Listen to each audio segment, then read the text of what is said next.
Alegoria da Caverna de Platão, seus desdobramentos sobre o conhecimento e as meditações metafísicas de Descartes.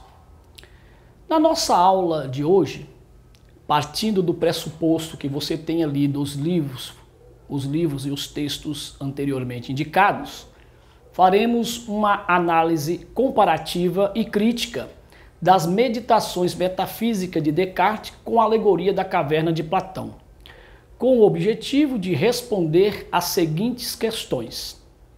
É possível conhecer a verdade? Sobre quais condições ou métodos podemos chegar à verdade? O método cartesiano é confiável no processo do conhecimento? Platão descreve a alegoria da caverna, ilustrando que existia uma caverna que tinha no seu interior pessoas acorrentadas de forma que não podiam sair. Por conta disso, eles não sabiam que existia nada fora da caverna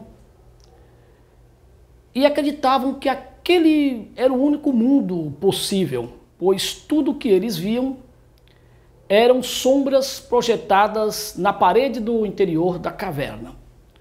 Essas sombras eram os fatos e acontecimentos fora da caverna que só chegavam a eles porque tinha na entrada da caverna uma fogueira que fazia com que as coisas ou os fatos e os acontecimentos fora da caverna se projetassem na parede da caverna através de sombras. Por estarem presos e não saberem da realidade fora da caverna, eles acreditavam que tudo que era projetado no interior da caverna era a única constituição de mundo para eles, era a única realidade de vida que eles tinham. Porém, sem nos fornecer nenhum detalhe de como aconteceu, nos conta Platão que um dos habitantes da caverna consegue se libertar das correntes que o prendiam e agora, se sentindo livre, caminham em direção para o lado de fora da caverna. Logo quando ele chega próximo à entrada da caverna, enxerga o fogo que projetava as imagens das pessoas de fora da caverna para seu interior. Maravilhado com a descoberta, entendendo que as imagens anteriormente que ele via dentro da caverna eram apenas as sombras da realidade fora da caverna, começa a andar se deslocando para o lado de fora. Porém, quando ele consegue sair totalmente da caverna, percebe o sol. E no primeiro momento, ao olhar para o sol, sente um tremendo desconforto na visão, de maneira que ele tem que se curvar e friccionar bem os olhos, pois sentia dor com a claridade do sol. O sol causava dor aos seus olhos quando ele se sentiu totalmente fora da caverna. Isso ele teve de fazer por várias vezes, abaixando e flexionando os olhos e olhando para o sol, até sentir-se acostumado com o sol, pois anteriormente ele só enxergava através da penumbra dentro da caverna. O primeiro contato com o sol machucava grandemente os seus olhos. Quando conseguiu estabilizar a visão, não mais sentindo incômodo com a luz do sol, percebeu a realidade fora da caverna, de maneira que ficou admirado e deslumbrado com tudo que agora ele pudera enxergar. Percebeu vida e muitos outros seres, e não só vida, percebeu também matizes de cores, brilho, iluminação, e ficou admirado com a imensidão do espaço, podendo enxergar muito mais além do que antes ele enxergara dentro no interior da caverna. Vendo então as coisas monocromáticas sem poder interagir com ela. Agora era outra realidade. ele via cores, ele não via apenas sombras. A experiência que ele teve o moveu de uma tal forma que ele lembrou dos seus amigos, dos seus companheiros, que continuaram presos lá dentro da caverna. Isso compeliu a voltar para a caverna para contar a realidade para os seus amigos que estavam presos lá. Chegando no interior da caverna novamente, ele passou a descrever para os amigos a experiência que teve ao se libertar das correntes e sair da caverna, relatando que tudo que ele tinha visto, dizendo para eles que aquele mundo que eles acreditavam ser a realidade não passavam de uma cópia do mundo fora da caverna e que eles precisavam se libertar para conhecer uma nova realidade, onde eles poderiam enxergar e conhecer o sol, as cores, o brilho e a vida. Ou seja, eles estavam na ilusão, pois a realidade encontrava-se fora da caverna. O esforço dele foi totalmente inútil, porque os seus amigos presos lá na caverna, não acreditando na história que ele contara, ajuntaram todos e o espancaram, revoltado com o que ele tinha contado, espancando ele até a morte. Bem, com essa descrição da alegoria da caverna, nós podemos correlacionar, destacando, as meditações metafísicas juntamente com a alegoria da caverna de Platão. A alegoria da caverna nos remete às meditações metafísicas de Descartes, de forma que podemos pensar alguma semelhança dos conceitos apresentados entre os dois filósofos. Para entender melhor os conceitos e os métodos entre a alegoria da caverna e as meditações metafísicas de Descartes, precisamos antes entendermos de forma sumária o que influenciou Descartes a elaborar seu método de pensamento.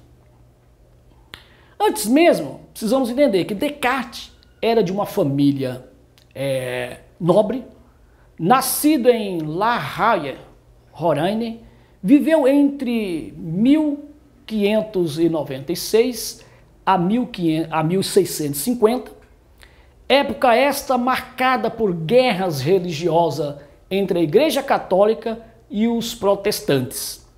Ele foi educado em escola jesuíta, La Fêcher, onde nasceu.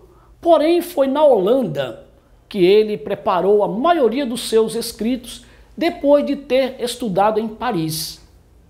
Inventou a geometria analítica e tem sido considerado por muitos como o fundador da filosofia moderna, utilizando o método de conhecimento racionalista, evitando assim o método empirista. Suas ideias principais foi desenvolvida na intenção de formular uma filosofia com uma certeza da matemática, fugindo do sistema escolástico e dogmático, de forma que trouxesse um perfeito conhecimento e uma conduta ideal que ajudasse então no progresso das ciências.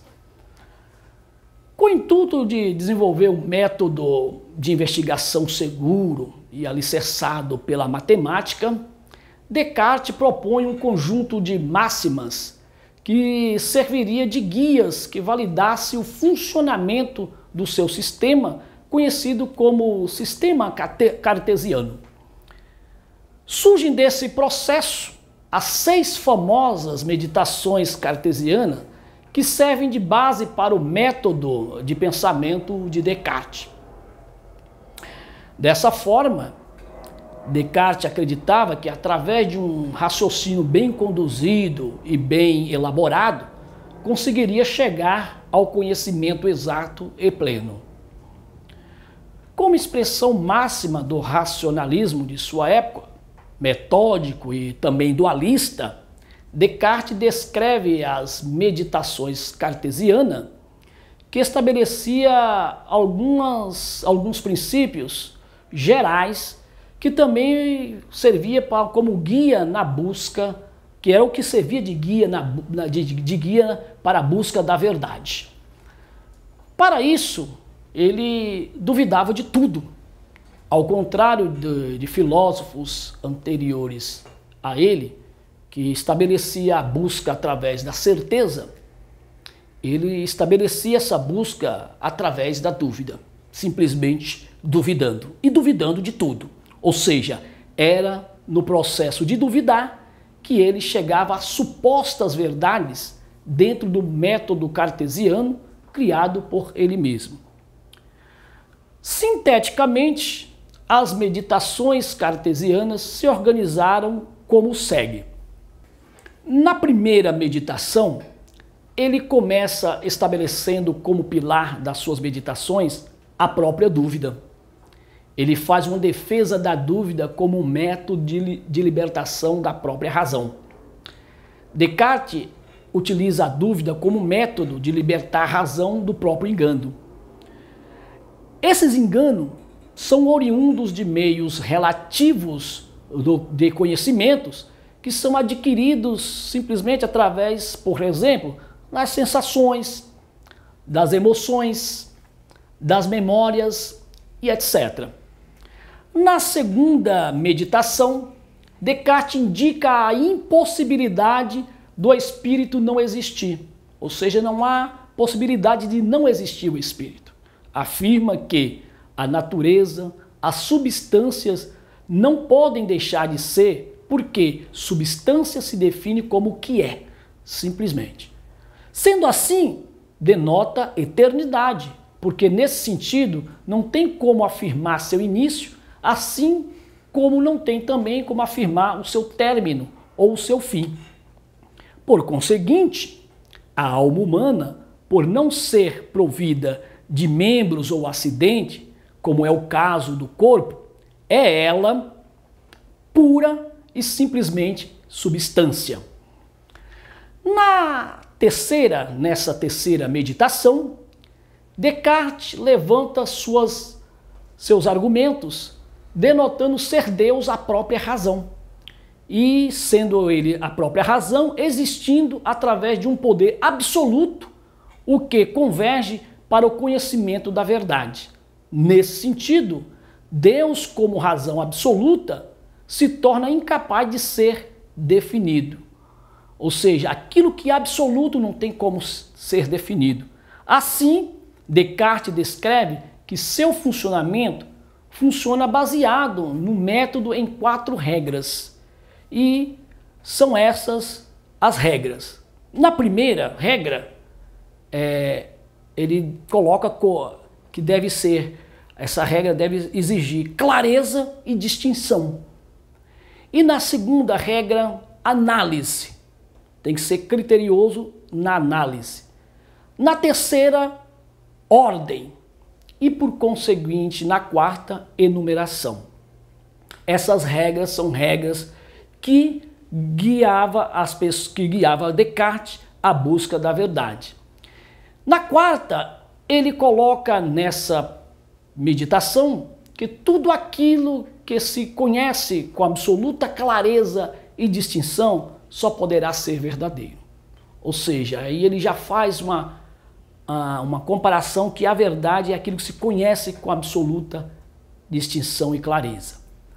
Na quinta meditação, ele reconhece que há uma natureza corpórea de todos os entes no mundo, sendo elas sujeitas a acidentes e dificuldades, e elabora assim novas razões que consiga provar a existência de Deus.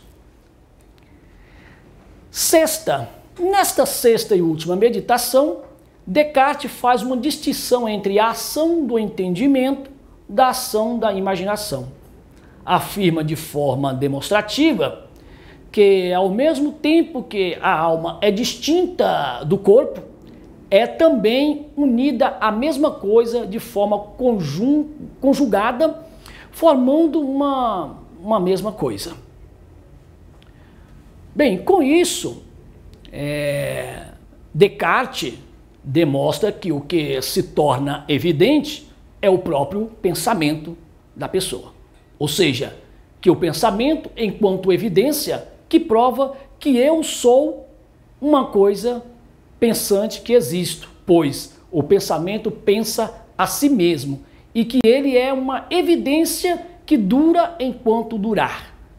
Nesse sentido, a pessoa morre, o corpo se acaba, mas o pensamento da pessoa continua a existir, instruindo todas as gerações que existirão posteriormente ao seu pensamento. Ou seja, somos influenciados e aprendemos através de grandes pensadores que em corpo não existem mais, porém seus pensamentos continuam vivos, ensinando gerações após gerações. Essa definição de Descartes é o que converge para o que estamos aprendendo agora, para o que estamos nos guiando. Estamos nos guiando através dos pensamentos de Descartes e de Platão através da alegoria da caverna. Ou seja, esses pensadores em vida, em corpo físico, não existe mais, mas a ideia deles existe até hoje. Com certeza existirão muitas gerações após a nossa geração.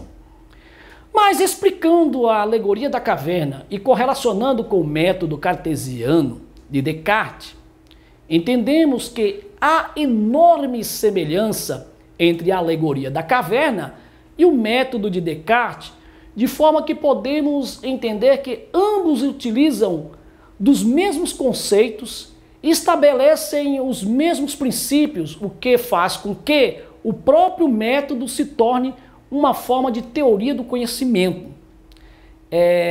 Ou seja, tanto as meditações metafísicas de Descartes como a alegoria da caverna de Platão é uma teoria do conhecimento. Com isso, tanto Platão como Descartes enfatizam a questão da racionalidade e do dualismo. Fica claro quando Descartes trata da questão mente e corpo.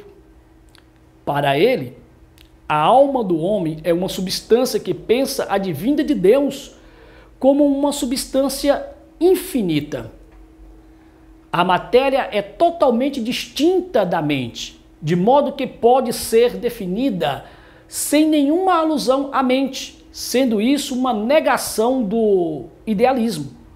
Porém, a mente pode ser definida como alusão à matéria, por ser ela totalmente imaterial, o que a coloca no campo da ideia.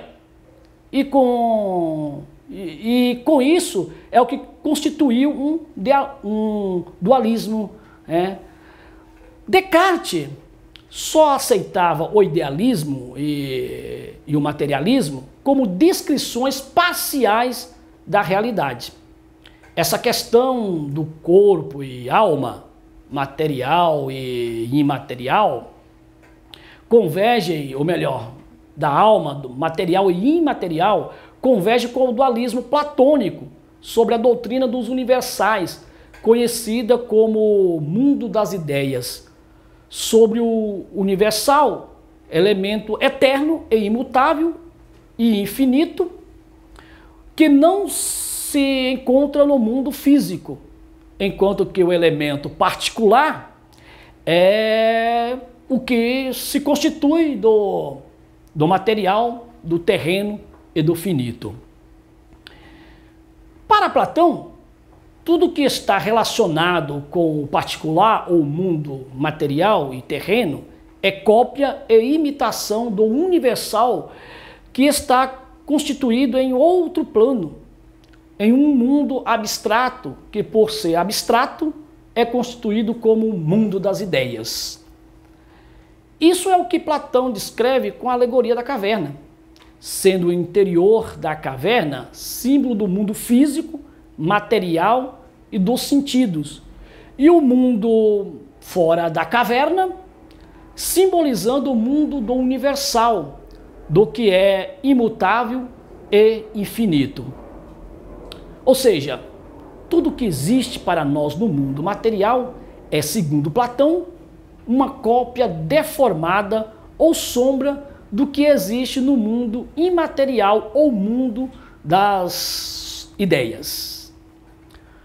O nosso relacionamento com o mundo material é através dos sentidos e, portanto, somos enganados pelos nossos sentidos, pela inerência ou da corrupção da matéria. Ou seja, tudo que é material é corruptível, ou seja, finito, mas o imaterial é incorruptível ou infinito. Bem, meus amigos, com isso Platão elabora sua doutrina, afirmando que a verdade existe em um outro plano, em um outro mundo, em uma outra dimensão, uma dimensão das ideias, onde se encontra o que é verdadeiro e real. É uma outra realidade que não é palpável. Em contrapartida, esse mundo em que vivemos é o mundo das sombras e imitação desse mundo que é idealizado pelo próprio Platão. Outra questão que podemos enfatizar é a questão da racionalidade ou do racionalismo. Embora a diferença nos métodos, tanto Platão como Descartes são racionalistas. Eles pregam exclusivamente o racionalismo.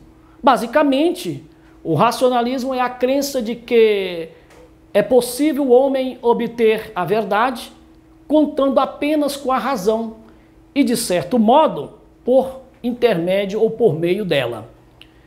Embora entendendo que Platão empregava o método racionalista, vimos, sobretudo nos séculos XVII e nos séculos XVIII, a sistematização do método racionalista por intermédio do próprio Descartes, Spinoza e Leibniz, destacando assim como uma importante postura filosófica da época.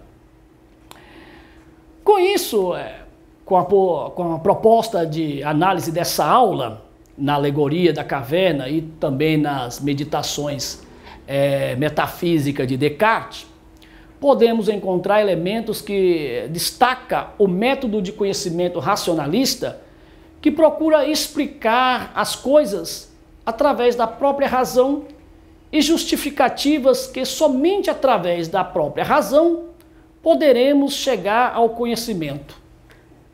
Destaca também, através desse método, que todas as verdades podem ser convergidas ou organizadas de um modo que forma um único sistema de pensamento. No racionalismo está também embutido a questão de as ideias inatas. O que é isso? O que é as ideias inatas? As ideias inatas que compreende que as próprias ideias já estejam embutidas nas pessoas e que, através do pensamento disciplinado, organizado, seria capaz de ser exteriorizada e que essas ideias incorporam a própria verdade. De certo modo, esse é o caminho percorrido por Descartes, convergindo com o método platônico. Podemos notar, por exemplo, na ilustração da caverna, em que acabamos de dizer, em relação ao método de Descartes, o qual pode ser entendido que as pessoas que estavam presas na caverna tinham a verdade inatas nelas, mas faltava um elemento para trazerem à verdade essa realidade, ou trazer as verdades à realidade. No caso de Descartes, esse elemento que faltava era a própria dúvida. Dentro dessa questão que vimos, sobre Descartes, sobre a alegoria da caverna, esse relacionamento que fizemos entre os dois métodos, entendendo que os dois métodos são métodos que nos traz teoria de conhecimento, podemos fazer relacionamento da educação com a alegoria da caverna de Descartes e o dia a dia das pessoas. De certo modo, vemos em Platão com a alegoria da caverna, e também em Descartes, nas meditações metafísicas, elementos que nos auxiliam no método de aprendizagem, de modo que esteja atrelado à educação e influência no dia a dia. A dúvida tem um papel importante no processo do conhecimento, e isso nós já sabemos. É com a dúvida, com a própria dúvida, que levantamos a problematização. O avanço do conhecimento hoje está totalmente pautado no método cartesiano, pois é a partir da dúvida e da elaboração desses problemas é que aprendemos. O aprendizado hoje só vem através desse método. A alegoria da caverna é descrita de modo a representar a ignorância a que as pessoas são submetidas durante a sua vida aqui no mundo das manifestações. O que elas conseguem ver são somente reflexos das coisas reais que existem do lado de fora e que se projetam de forma turva no seu interior, ou no caso, no interior da caverna. Estamos submersos no mundo que julgamos ser real e que temos certeza de sua existência. No entanto, grande parte de nossa vida e das nossas crenças, para não dizer todas, não passam de reflexos no interior de uma caverna e que, para serem esclarecidas e reveladas, exigirá de nós um árduo caminho em direção ao conhecimento, através da dúvida. Ou seja, isso é sair da caverna. Mas o que é conhecimento? É uma pergunta pertinente. O que é conhecimento? Ele trata de um processo complexo do ser humano, dos resultados das experiências observadas e vividas, que juntamente com suas crenças, valores que interagem com seus processos mentais, racionais ou irracionais dos indivíduos, nos convergem para a busca do conhecimento, do próprio conhecimento. Nos textos e diálogos descritos por Platão, Sócrates deixa evidente que para ele o conceito de conhecimento era definido como uma opinião verdadeira que possuía uma justificativa. E isso, para os autores modernos de hoje, parecia ser muito vago, pois eles utilizavam o conceito de quê? De evidência. Era o conceito que é utilizado, o conceito de evidência. Descartes coloca tudo em dúvida. Até mesmo o que vemos pode ser uma ilusão. Em vista disto, no cenário da alegoria da caverna, o conhecimento só poderia ter êxito a partir do questionamento. Será que o que vejo é real ou estou diante de uma ilusão? Tendo de exercitar e pôr em dúvida tudo que simplesmente possa parecer duvidoso ou verdadeiro. Faltou essa questão para os moradores da caverna, quando aquele que tinha se libertado voltou e contou para eles o que ele tinha visto. Então faltou eles questionar, será que isso que estou vendo é a verdade? Será que eu não tenho que questionar e comparar com essa questão que esse indivíduo chegou e mostrou? Ou seja, o método cartesiano se mostrou como um guia seguro e universal, permitindo entender a realidade e utilizá-lo na construção do conhecimento. Esse método foi definido como um conjunto de regras que, observadas com exatidão, conduziria à certeza, ensinando a não tomar como falso o verdadeiro, ou tomar como verdadeiro o falso, e enumerando progressivamente o conhecimento, ou seja, somente aceitar ser verdadeiro o que tiver clareza e distinção e evidência. O nosso pensamento não pode ser considerado algo seguro, pois o pensamento é uma realidade por si mesmo. Nossas crenças não podem ser ratificadas com outras crenças. Nosso conhecimento vem do que pensamos, então não existe conhecimento, não existe conhecimento seguro. Há uma interação entre o meu pensamento e minha existência de acordo às minhas percepções. Isso segundo o método cartesiano. A falta de conhecimento, ou melhor, a pobreza de intelecto pode resultar numa sociedade estagnada. O homem desprovido de conhecimento será um subordinado e dependente eternamente. A ignorância escraviza e tira do homem a sua liberdade.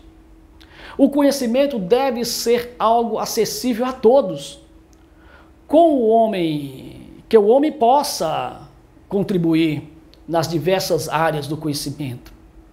Ao longo dos tempos, essa ação de questionar os seres humanos levou o homem a ser menos escravizados, ter mais liberdade, e, consequentemente, se pautar, se constituindo no cenário que se valoriza e que valoriza o outro.